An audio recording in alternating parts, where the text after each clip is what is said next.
So you ever want to put your batteries away and you can't find them most of the times? This is the hardest thing. Now, look what we got. We got a battery organizer here.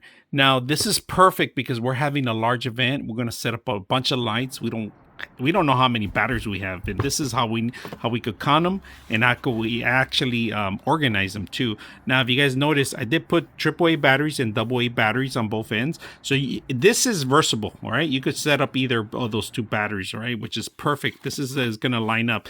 Now, when it comes out to outdoor stuff, summer, all my lights are going to be able to turn on because I'm organizing with my batteries.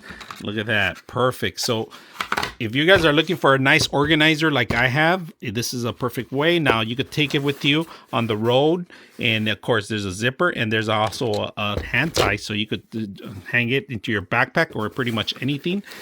This is a perfect way to take it camping too. So if you have a large amount of people that are coming over and you don't have enough batteries, well, you're ready for this. So if you guys are looking for a great product that organizes the batteries in this, and you could use it versatile, either AAA batteries or AA batteries. So I hope you guys enjoy the video.